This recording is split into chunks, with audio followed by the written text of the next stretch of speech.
একটি ঘরের মধ্যে কৃষ্ণ বিগ্রহ মূর্তি রেখে তার পূজা সামগ্রী নিয়ে পূজা করছে।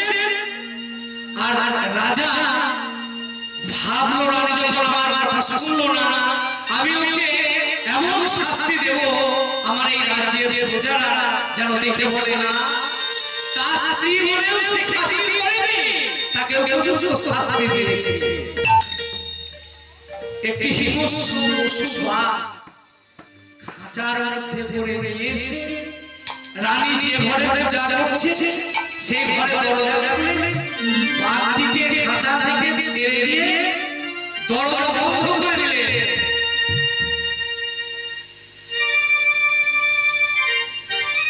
রানী একা বসে পূজা করছে। বাঘটি ধীরে ধীরে গিয়ে রানীর পদতলে লুটিয়ে পড়েছে। লুটিয়ে যেমন পড়েছে রানী জ্ঞান শূন্যভাবে বাঘটিকে জড়ায় ধরে আলিঙ্গন করছে না মহামন্ত্র কৃষ্ণ নাম শোনায় দিচ্ছে। সেই নাম শুনে বাঘ মহাশোকে লিপ্ত হচ্ছে। রাজা মনে মনে ভাবছে এতক্ষণ হয়তো রানীকে শেষ করে দিয়েছে। তাই বন্ধ জানালা ছিদ্র দিয়ে রাজা দেখছে উঁকি মেরে।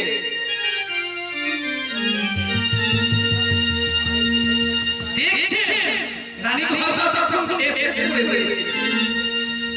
রাজা দেখে আশ্চর্য, একই এই যে বাঘকে চড়াই ঘুরে রানী মহাশোকে কৃষ্ণ নাম করছে, আলিঙ্গন করছে। তবে আমি তো ভুল করেছি, আমি তো অন্যায় করেছি। রানী দিচ্ছে ক্ষমা চাইবার জন্য। এই দরজা খুলে রানীর কাছে মৃদু মৃদু সরে বেড়াচ্ছে।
কৃষ্ণ নামের কি মহিমা দেখো তাই রাধারানী সখীদের কাছে বলছে আমার এই অলংকার গুলি খুলে এই মহামন্ত্র কৃষ্ণ নাম সেই অলংকারের স্থানগুলিতে তোরা লিখে দে এই কথা বলতে বলতে কৃষ্ণরাজ জননী আমার ভূমিতলে মূর্ছিত হয়ে পড়ছে হে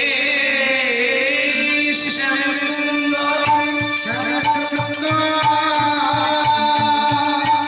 ও হে মদন গোপাল ও হে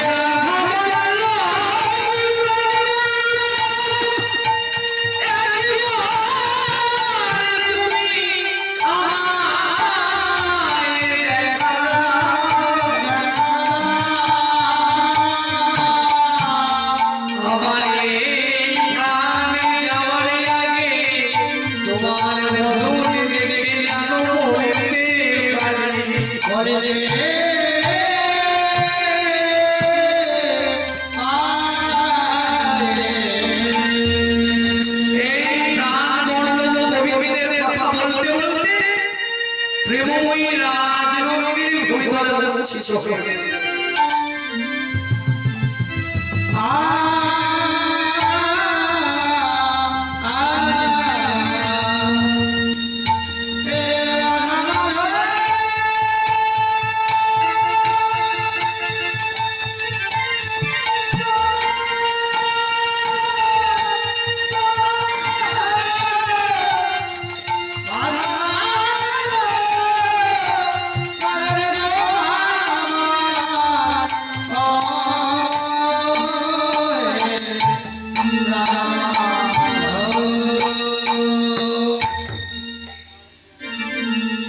এতক্ষণ সখীরা রাধারানীর মূর্ছি বসেছিল রাধারানী অচৈতন্য হয়ে ধরার মধ্যে পড়ে গেল আর কি তারা থাকতে পারে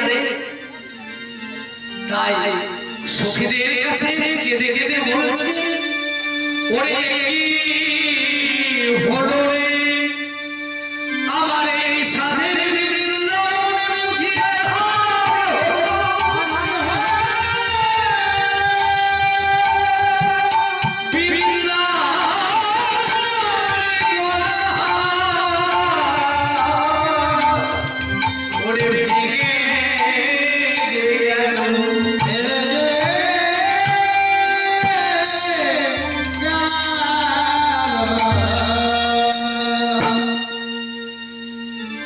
কুঞ্জের পাশ দিয়ে যাচ্ছিল চন্দ্রামণির প্রিয় সখী পদ্মা পদ্মার কানে গিয়ে বাজলো রায় মরেছে পদ্মা বলছি রায় মরেছে ভালো হয়েছে কেননা এই রাধার জন্য আমরা একটু কৃষ্ণ পূজাও করতে পারি কৃষ্ণ সেবাও করতে পারি না তবে রায় মরেছে ভালো হয়েছে যাই সমাচার চন্দ্রামণি মনে পৌঁছে দিয়ে আসছে চন্দ্রামণির কাছে গিয়ে বলছে চন্দ্রা ও চন্দ্রা তুই কি শুনেছিস ওরে বড়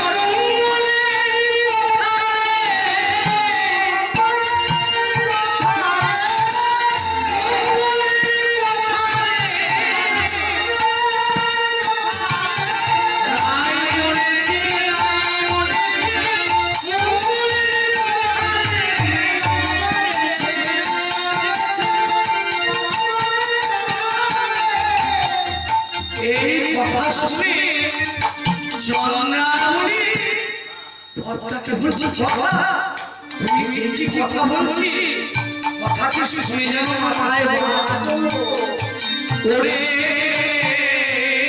পদ্মা তুই কি জানিস এই প্রেমময়ী রাজনন্দিনী যদি বৃন্দাবনে মরে যায়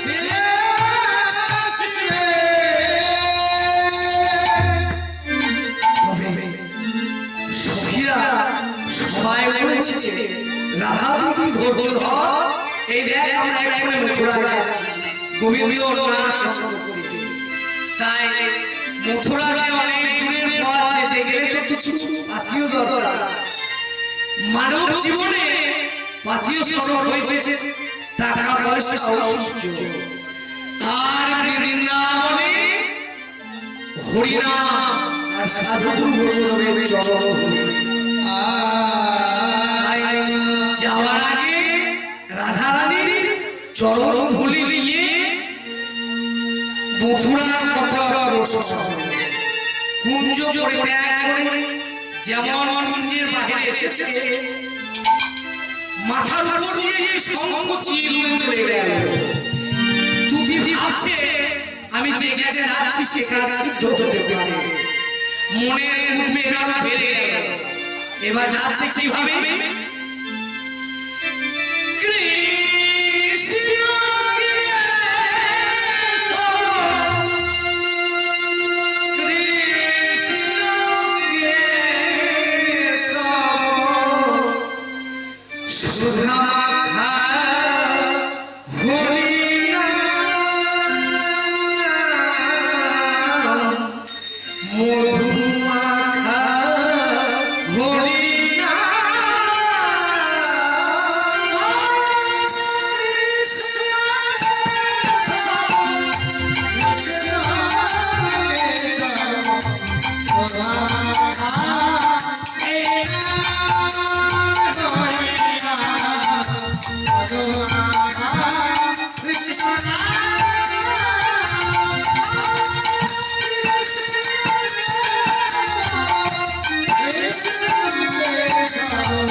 মথুরা পথে অগ্রসর মথুরা যমুনা পার হয়ে দুটি দেখছে একটি মথুরাবাসী রমণী তাকে এক কলসি জল পূর্ণ করে চলে যাচ্ছে দুটি ভাবলো একে দেখে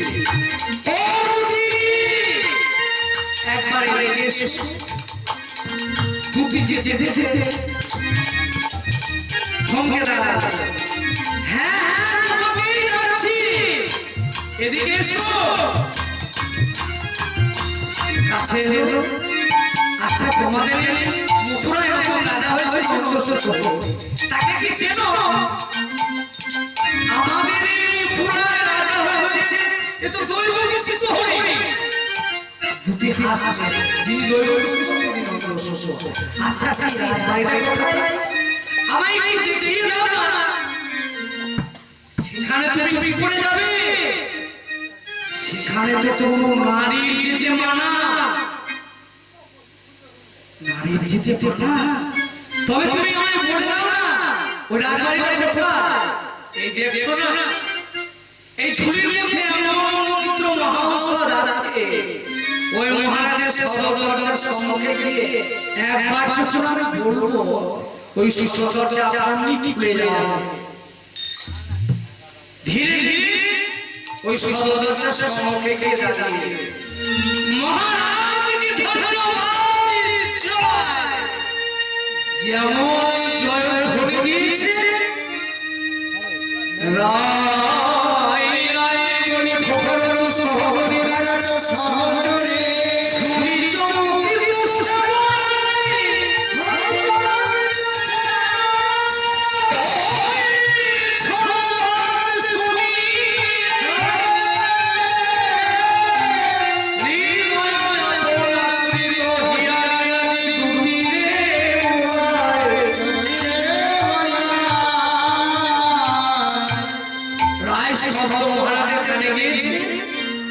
বলছেন ওই দরজা খুলে দাও ওই রমণী কি বলতে চাইছে তোমরা ভালো ভালো শোনো যেমন দরজা খুলে দিল রমণী ধীরে ধীরে সত্যতরা করে গিয়ে মহারাজের সম্মুখে দাঁড়িয়েছে মহারাজ আমি এসেছি একটি বিচারের জন্য বড় বড় কি আমাকে বিচার করে দেবে কি বিচার ভালো করে খুলে বলো মহারাজ আমি তো বলবার জন্য এসেছি তুমি ভালো করে শোনো একটি শ্যাম সুন্দরী সুন্দর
তোমাদের ওই পাখি কোনো আহার করতো হ্যাঁ মহারাজ কি খেতে জানো ও তারে প্রেম সুধা দিয়ে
ওই পাখিটি আমি নিয়ে যেতে এসেছি তুমি কি বলো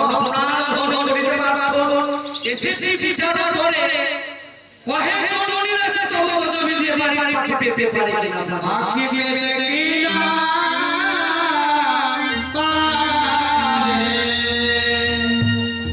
বৃন্দাবনের সব সংবাদ মনে পড়ে গেছে বৃন্দাবনের সব সংবাদ মনে পড়ে গিয়ে দুটিকে বলছে একবার বলতে পারো দুটি সেই বৃন্দাবনের সব বলতে পারো আমার মা যশোমতী কেমন আছে আমার নিত্যানন্দ ঘোষ কেমন আছে? কেমন আছে?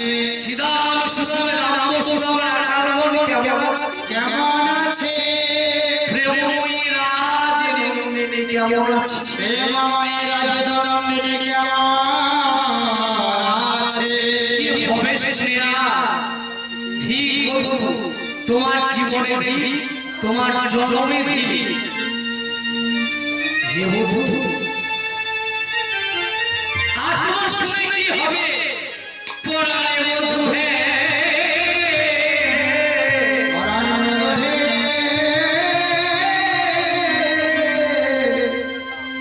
ও হে বধূ গিয়া লিবোয়া আমি। বধূ কিয়া লিব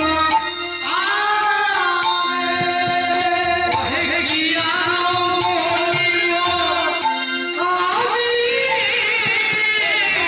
গিয়া বলিব আমি।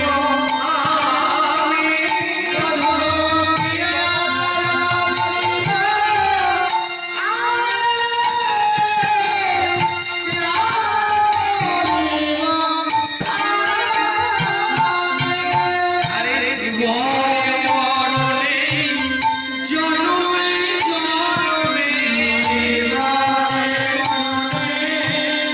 জন্মে হে প্রাণনাথ ও তুমি হে, কি আর বলিব আমি।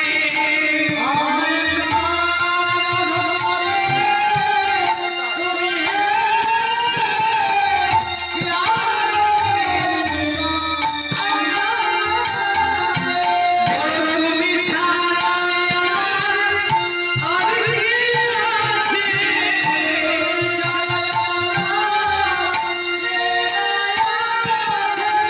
তুমি আমার সবে বছর, তুমি ছাড়া আর কি আছে?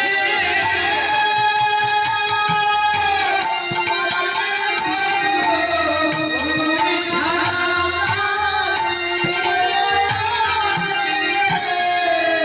হে গোবিন্দ, আর আধারের কথা শুনে কি হবে? এই কথা বলে সে ওই বৃন্দাবনে মূর্ছিত হয়ে পড়ে আছে, প্রাণ মাধব বলে। তবে তুমি যদি দেখতে চাও তাহলে ছুটে এসো, আর তোমার মায়ের কথা তুমি শুনবে। তোমার যখন ওই নুনি খাওয়ার সময় হতো, হাতে এক বাটি নুনি নিয়ে এসে মা গোপাল গোপাল বলে ডাকছে। ওরে গোপাল, একবার ফিরে আয়। ওরে গোপাল,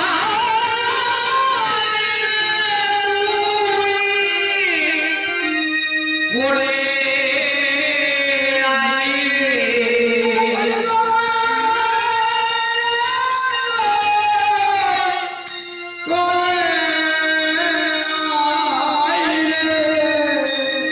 ওরে একবার ফিরে আয়।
যখন যমুনা পার হয়ে না তখন সব সখীরা মিলে আমি দেখলাম ওই যমুনার জলে হরি বল বলে রাধারানী দেহ ওরা বিশেষ যোগ দিল।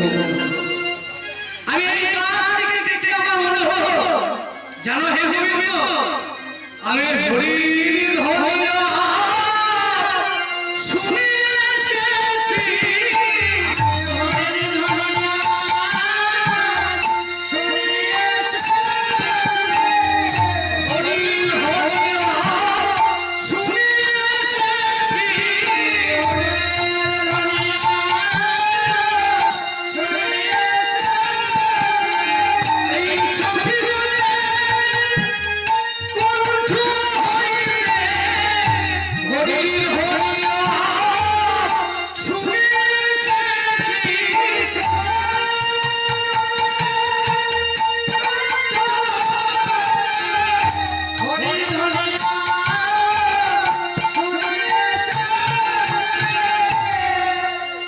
তবে যদি তুমি বিলম্ব করো আর সঙ্গে দেখা হবে এখনই আমার সঙ্গে বোঝো করে যাও এই বলে রাজপটনা গোবিন্দের হাতে দিয়ে দুটি তিমলায় বোঝে ফেলে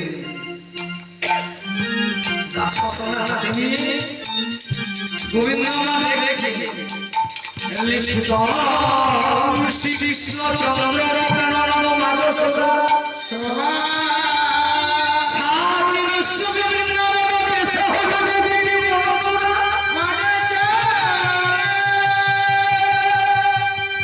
এই বলে দুটি বোঝো দিলেন আর গোবিন্দ বলছেন দুটি দাঁড়াও আমিও যাব তোমার সঙ্গে দাঁড়াও। পুনরায় গোবিন্দ আর বোঝো দিলেন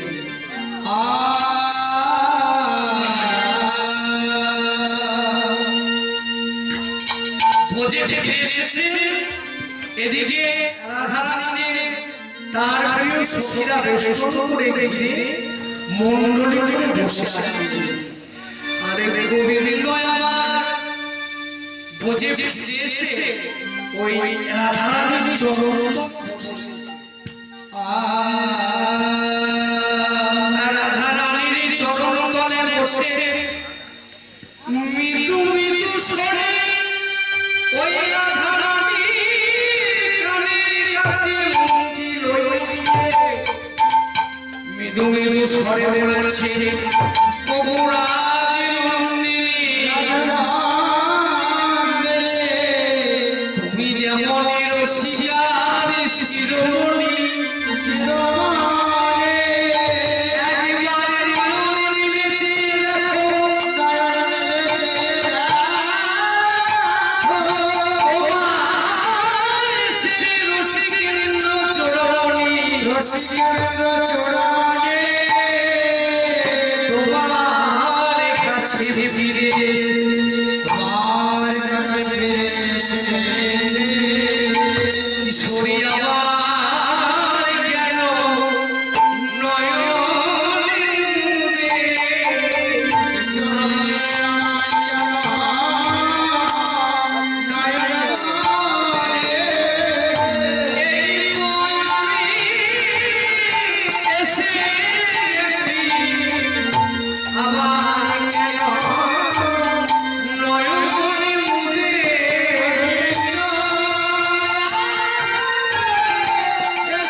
গোবিন্দের গলা জড়ায়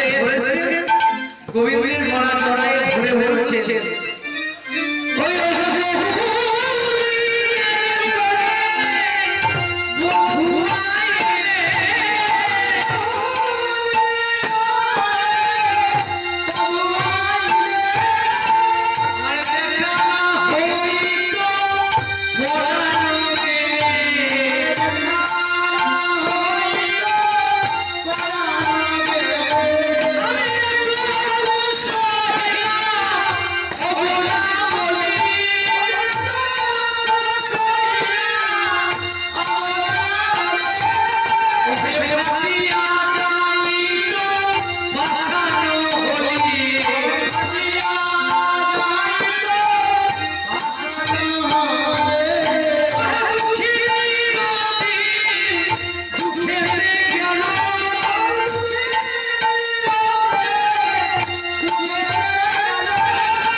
তোর ভালোবাসা সম্পূর্ণ হয়েছে গোবিন্দকে পেয়েছিস, এবার আমাদের ভালোবাসা সম্পূর্ণ কর। কি করতে হবে? তোরা দুজন হয়ে দাঁড়া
গৌর